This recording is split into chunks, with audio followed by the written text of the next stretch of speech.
story on human bravery. Please, Uncle Fritzum, tell us about the war. About how you fought, asked one of the children. Tell us about the humans, asked another. Okay, calm down. Sit, and I will tell you a story. Fritzum herded the group of children together near the heating unit. It was the second winter on Ovalt, and those were the coldest of all. Some of the younger children weren't old enough yet to generate enough heat on their own. So Fritzum took care to position them close to it. Now, sit down, hush, and listen. This was a long time ago, and I will have to focus to remember it all clearly. As Fritzum started their tale, the children all hushed down, wrapped in their thick blankets. This was in my second year of service in the Union Army, with my first focused on training. I shipped out as an officer, in charge of my own unity, a group of 40 soldiers. Soldiers could be from any of the Union species, even from some of the species that did not belong to the Union, if we had a contract with them. Each unity would have a mixed and somewhat balanced group. It made it easier to supply us with food and drink. I got sent out to the Volper system, introduced to my unity, and then we went through one of the great gates to the abraxan front. A gasp rippled through the children. They had all heard about the abraxia, a violent species that opposed the Union often and fiercely. So far, 5 wars have been fought with them since meeting them 200 standard years ago, each one more violent and gruesome than the one before it. It was the 4th war, and one of the most violent ones. The humans were a new member back then, not yet fully adapted to and on track with Union technology. We would have to wait for the 5th Abraxan War, the Short War, until we could enjoy the benefits of human engineering. Fritzum paused, caught in a sudden swell of emotions. The war was awful. Back then, the Abraxia were ahead of us. In technology, in resources, in everything. Not by much, but a little was enough to make life really difficult for us. The only thing we had that they did not was an advantage in numbers. And humanity. I had 3 of them in my unity. 3? Wow. What did they look like? Asked one of the more bold children. Just like what you heard. Rather small compared to the Union average. Strong. Soft-looking. The children chuckled. Those 3 were the reason my unity survived our first deployment. Fritzum paused again. There was a moon, rather small. No atmosphere. The terrain deformed by meteorite impacts. The Abraxia had dug in for defense, with shield canopies deployed over their base. So both orbital and aerial assistance were out. The children nodded along seriously. The youngest would have had a full year of Union history and Army lore by now. So we dropped down in tin cans, which is what we called the old Havtech 7 dropships.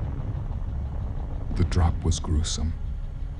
Around 30% were shot out of the air by their gun batteries. And once we dropped, we had to rush out and head for the trenches while getting shot from their artillery and gun batteries. About 60% of us made it to the entrenched camp. Silence filled the room. The children knew what death was. They knew the value of life. They knew the cost Fritzum just mentioned. Grasping it and understanding it was another thing. Fritzum could tell some of them struggled with it. Understandable, considering how their species valued life highly. So we pushed on with the story. They had only recently introduced their blitz cut shells. Shells that exploded on impact, but instead of a high explosion or shrapnel, it shot out randomly moving energetic pulses, cutting and burning through anything and then fizzling out. Each individual pulse or cut moved on its own in a random pattern. From a distance, it looks like fireworks. Close by, it is a deadly storm. They were designed to maim and wound, just enough to take you out of the fight. Fritzum omitted the parts, how they were designed to make you bleed out slowly. Designed to maim most Union species and have them suffer a slow death, making them cry out in pain to demoralize the other troops near them. How they were perfect for combat on planets and moons with no air, as the amount of cuts in one shell guaranteed at least some damage to pressure suits. No matter the make, these things were too horrifying for him to think back on. He wanted to save the children from it. They would learn in the future anyway. If one of those shells hit the trench near you, it would kill you. Luckily, they were bad shots. Abraxan always start out with bad aim, but slowly, over time, they will get better. It has to do with how their optic nerves are processed by their two brains and the information lag between them. So while they had no hits at first, after 2 standard weeks, 1 in every 100 shells hit a trench. And extrapolating on it, they would need only 2 standard months to get to 1 in 10. 3 months, and then would be at 8 in 10. That would have been enough to wipe our army out in a matter of days. So we were hard-pressed to act, but also stuck. Because they kept firing at you? One of the children asked. Exactly. Every time we tried an assault, they would fire all of their gun and artillery batteries. The terrain would light up with blitzcut storms. People would die, and the assault would fail. No matter how widespread we positioned ourselves, they would land too many hits. The attrition rate meant none of us would reach them. My unity was dug in on their southern front. Our primary target was Generator 2, one of the 2 main key generators that kept the whole shield canopy stable and linked. Taking out either 1 or 2 would mean we had a chance of breaking through their shield canopies with orbital bombardment. The unity of Olivin, your grandfather, was situated on the other side, their northern front. Their target was the Generator 1. So only one of you had to reach their goal then. Exactly, but that was harder than it sounds now. Thanks to their shield canopy, that was impenetrable from all sides. They were limited to short-range artillery. More like somewhat stronger cannon batteries that shot in an arc. Arcs that sometimes grazed the canopy. Another source of fireworks back then. It meant we could outrun their operational range after about 2 kilometers. But that was 2 kilometers of near constant shell impacts, of soldiers getting hit, dying. And then there would be another kilometer at least, where you had to face their direct line of fire, cannon batteries and bunkers, with heavy pulse repeaters, plasma throwers, abraxan shock troopers. That sounds impossible, one of the children said silently. It was. So while it was our primary goal, our secondary goal was holding out until reinforcements came, which would make it possible. But something happened. Reinforcements were rerouted to someplace else, where they were needed more. And we had to hold out longer. Too long. By the time they would arrive, most of us wouldn't be there anymore. Simply by attrition. Why did they do that? That is just how war is. You have to move your troops to where they are needed the most.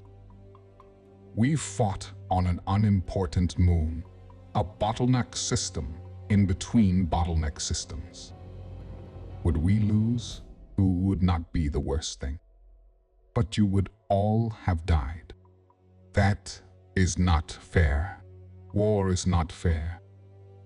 But I did not die.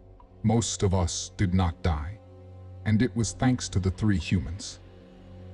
On the 2nd day of the 3rd week, their de facto leader, Gustav, came to me with a proposition. "Fritz," Seed said, as he tended to call me that, "I think I have a way out of this for us. For all of us. But I need your help. And the other unities as well." Some of the children gasped. To their culture, it was an insult to alter given names. But it was too difficult to explain how wartime changed all things. Their plan was, well, insane. The 3 of them would rush towards the generator, aiming for a narrow spot in between 2 bunkers, where they would have to cross only 1 trench and take out 2 gun emplacements. After that, they would have a clear line of fire on Generator 2. Gustav was certain he would be able to take it out with 1 Vic-2, a dumb fire rocket launcher with 2 missiles. Aim and since it goes in line. But doing it on their own would be suicide, which I agreed to. So they would need us and all the other unities to fire at the abraxan lines. Not assault them, just fire at them, taking away their focus and fire as much as possible. He and the other 2 would then dash for their chosen breach point. I am ashamed to admit that I spent a full day trying to make him see in the folly of what he proposed. Trying to make him change his mind, but it did not work. And after 3 days, he had the other unity captains behind him as well. So we did what they said. We started it early, firing at the abraxan lines at the same time. We gave them all we had, not sparing or conserving our heavy ammunitions. There was no need, because if this did not work, we would be taken out by their barrages anyway. The fireworks that it made were incredible. The whole abraxan line lit up in green, blue, and fierce red flames and explosions. It was an amazing sight to behold, seeing such beauty and knowing that every light, every flicker meant death to a creature, to a being, knowing we would be able to sustain our barrage for half an hour at most, if we managed to keep our guns from overheating. All of the children looked with big eyes, ears pointed. Total focus. It did not take the abraxan long to return fire, but their artillery was too inaccurate. They barely hit a trench, and it did nothing to stop our barrage. And as the artillery focused on the trenches, the humans jumped out and dashed for their breach point. To I imagine many others, surprise, they managed to make it almost a full kilometer before the abraxan diverted some of their artillery, trying to hit them. And what I saw that day defied logic. It imprinted into me the sheer bravery of humans. I saw Gustav, with the 2 others, running in a wild zigzag, spread out wide, dashing over the terrain. The moon was 1.2 Union Gi, which I knew was about 3/4 of human Gi. But the speed with which they dashed forwards, it was spectacular. At many moments, I thought they were done for. I saw Gustav jump through several blitz storms, but he timed it so perfectly that the impact of the shell was diminished enough that the energies bounced harmlessly off his armor. The other 2 doing the same. One of them, his name was Martin, got hit full on, I saw the small puffs of vapor hissing out of his suit at too many places. He would be out of air before we could get his suit fixed up. But he did not stop. He did not fall.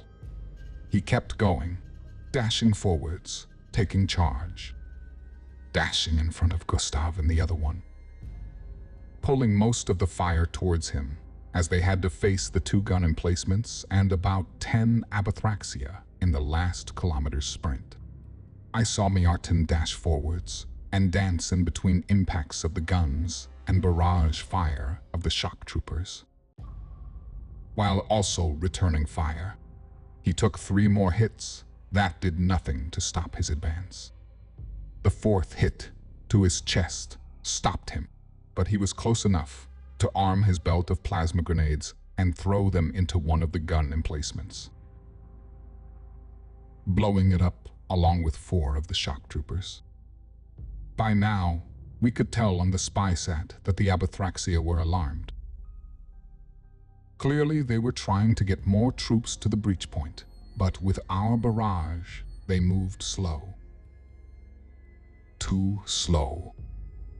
Gustav pulled away the fire of the last gun emplacement, while the other human, I think her name was Swara, took a knee and aimed her Vic-2 at it.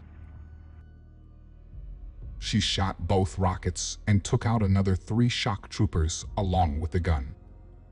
Gustav rushed in, and I watched him kill the remaining 3 in close combat with his knife through my zoom Vs.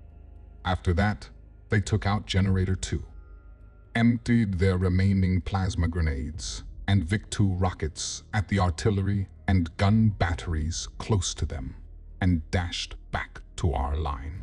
Gustav carrying the body of Martin while Swara returned fire every couple of 100 meters, covering his retreat. 3 hours later, our orbital bombardment was able to break through the weakened canopy shield and took out the abraxan. That day, I learned the definition of bravery and stupidity. And I learned how the near impossible can become possible if the 2 are employed in equal measure. That's all for today. Let us know in the comments below what your thoughts are on this. Make sure to subscribe to our channel.